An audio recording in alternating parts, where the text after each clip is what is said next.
अस्सलाम वालेकुम भाईजान, कैसे हैं आप? ठीक हैं।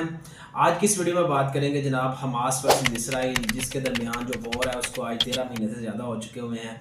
इसके अलावा जब का इसराइल ने बाकायदा इन्वेजन किया हुआ है हम पैलेस्टाइन के अंदर, गज़ा के अंदर, तो उसको तकरीबन 411 दिन हो चुके हैं और इस टोटल अरसे के दौरान जो है तकरीबन 44,000 के करीब फ़लस्तीनी शहीद हो चुके हैं और 1,000 समथिंग के करीब इसराइली जो है वो मारे जा चुके हैं। तो आज का दिन जो है वो बहुत इंपॉर्टेंट था इस पूरी जो है सिचुएशन के लिहाज से, बल्कि ये वो दिन था जिसका इंतजार पूरी इस्लामिक वर्ल्ड जो है वो भी कर रही थी। इसके अलावा यूरोपीय यूनियन के जो ह्यूमन राइट्स के चैंपियन थे वो भी कर रहे थे कि जनाब गजा के अंदर सीज फायर के अंदर यूएन अपना रोल प्ले करे, और फाइनली जो है वो यूएन ने अपना रोल प्ले कर दिया है। ठीक है, यूएनओ के अंदर जो है वो रेजोल्यूशन पेश की जाती है सीज फायर के लिहाज से, और पूरी दुनिया जो है वो इसको एक्सेप्ट करती है, इसके हक में बैठती है कि जनाब ये रेजोल्यूशन एक्सेप्ट होनी चाहिए। लेकिन अमेरिका इसको जो है वो फिर वीटो कर देता है, और ये अमेरिका ने पहली दफ़ा वीटो नहीं किया, ये सेकंड दफ़ा वीटो नहीं किया, तीसरी दफ़ा वीटो नहीं किया, बल्कि चौथी दफ़ा इस रेजोल्यूशन को जो है वीटो कर रहा है कि पूरी दुनिया इस चीज़ के ऊपर स्टैंड लेती है कि सीज फायर गजा के अंदर होनी चाहिए, ह्यूमैनिटेरियन क्राइसिस को ख़त्म करना चाहिए, इसराइल को अपने ट्रूप्स निकालने चाहिए। लेकिन जो है वो अमेरिका इसको वीटो कर देता है हर दफ़ा। तो अच्छा, इसमें बात जो नोट करने वाली ये है कि जनाब जिस चीज़ को पूरी दुनिया डिमांड करती है, इवन कि ओआईसी की समिट होती है, वो भी उसके अंदर यही कंक्लूजन निकाल के उठते हैं कि जनाब यूएनओ के आगे जाके हम प्रोटेस्ट करेंगे, यूएन से रिक्वेस्ट करेंगे कि वो जनाब इंटरवेंशन करे और सीज फायर करवाए। तो वो जितने भी लोगों की डिमांड्स थी वो तो यूएनओ ने जो है वो पूरी कर दी। अब यूएनओ के जो है स्टैंडर्ड्स देखें कि वो जिन 6 मुल्कों को जिन्होंने वेटो पावर दी है उनके बगैर कोई बात मानी नहीं जा सकती।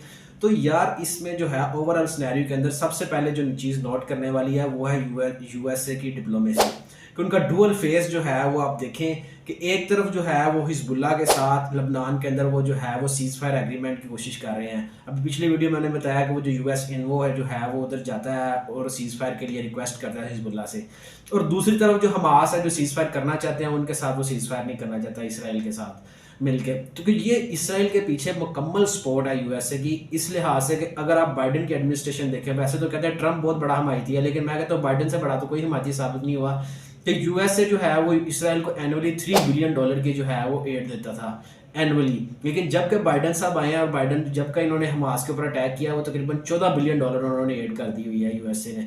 तो ये बाइडेन ने इसको मुकम्मल सपोर्ट किया, ट्रंप भी जो है वो भरपूर सपोर्ट करके दिखाएगा, मुझे तो यही नजर आ रहा है। तो यूएसए की एक तो डुअल फेस जो है वो आपको एक्सपोज होता है, यूएनओ का जो है वो आप देखते हैं, तो ये सारी की सारी गेम जो है वो वर्ल्ड पावर्स के हाथ में है। इवन कि आप जितने भी ये कंट्रीज जो कहते हैं कि जनाब यूएनओ इसके अंदर इन्वॉल्वमेंट करे, पाकिस्तानी भी इसका ये स्टैंड लेते हैं कि जो है वर्ल्ड पावर्स को सोचना चाहिए।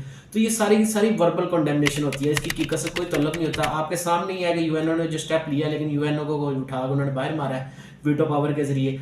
अब अमेरिका ने इसमें पॉइंट ऑफ व्यू क्या रखा है, जब अमेरिका ने अपना यूएनओ के अंदर उनका जो डिप्टी एनवो है रॉबर्ट वुड, उसने जनाब ये कहा कि ये अनकंडीशनल सीज फायर है जिसको अमेरिका एक्सेप्ट नहीं करता। अनकंडीशनल इस लिहाज से वो कहते हैं कि जो हमारे होस्टेजेस हैं, जो इसराइल के होस्टेजेस हैं जिसमें अमेरिकन सिटीजन भी हैं, उनको तो पहले वापस करे जो है हमास, तो उसके बाद जो है वो सीज फायर के बारे में सोचा जा सकता है। तो इसके 101 होस्टेजेस हैं जी इस टाइम हमास के पास इसराइल के। तो इसके ऊपर जो है वो नेतन्याहू ने यहाँ तक $10 मिलियन की ऑफर भी की हुई है हमास को। इसके साथ उन्होंने ये भी कहा कि आप किसी तरीके से जो है हमारे पास जो आपके बंदे हैं उनके साथ प्रिजनर स्वैप कर लें, तो उसके ऊपर हमास रेडी नहीं है।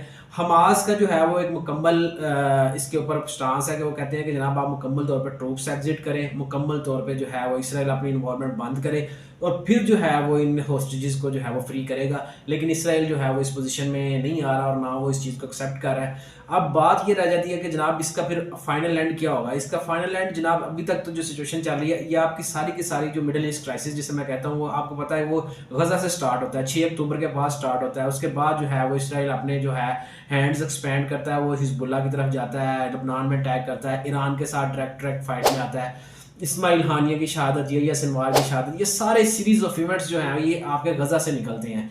ठीक है, अब इसका एंड रिजल्ट अभी तक तो कोई भी नजर नहीं आ रहा, लेकिन जो इसको अल्टीमेटली जो नेतन्याहू का गोल है वो क्या है, वो यही चाहता है कि जनाब हमास जो है वो उसको मुकम्मल डिस्ट्रॉय करेगा। इवन के सीज फायर एग्रीमेंट कर भी ले, अपने होस्टेजेस वापस लेने के लिए करेगा, वो होस्टेजेस वापस लेगा और देन कहीं ना किसी दिन आपको नजर आएगा वो दोबारा के ऊपर हमास के ऊपर अटैक करेगा। वो चाहता है कि हमास मुकम्मल तौर पर एलिमिनेट हो, जो इंटरनल थ्रेट है जो साथ वाले खित्ते के अंदर बिल्कुल इसराइल का वो खत्म करे। ठीक है, ताकि अगर कल को जो इसराइल है वो अपने आप को एक्सपैंड भी करता है, जो ग्रेटर इसराइल प्लान है उसके तहत, उसको किसी किस्म के इंटरनल टेलीशन का सामना ना करना पड़े और इजीली जो है वो हमास को जब डिस्ट्रॉय कर लेगा तो जो फलस्तीन है जिसको पहले इन्होंने जो है वो गजा स्ट्रिप और वेस्ट बैंक तक महदूद कर दिया है, इसको वो easily they can easily take over them. तो ये इसका जो नेतन्याहू का बेसिक कॉन्सेप्ट है इस सारी लड़ाई के पीछे। लेकिन इस आज की वीडियो का मकसद ये था कि जनाब जो पूरी दुनिया के इस्लामिक कंट्रीज़ और वर्ल्ड पावर यूएन अपने मुंह पे ऊपर बोलते रहते हैं, तो जस्ट वर्बल कंडेमनेशन होती है, इसके पीछे कोई रियलिटी नहीं होती। उनको भी पता होता है कि यूएनओ के अंदर क्या चलता है। तो जो है यूएनओ के सामने आज आपने भी देख लिया कि यूएनओ को जो है वो एक वीटो पावर की ज़रूरत होती है, उसके बाद यूएनओ ख़त्म हो जाती है आपकी। तो बहरहाल इस सूरत हाल के लिहाज से जो भी तब्दीली आएगी, जो भी वेरिएशन आएगा, आपसे डिस्कस करते रहेंगे। टेक केयर, अल्लाह हाफिज़।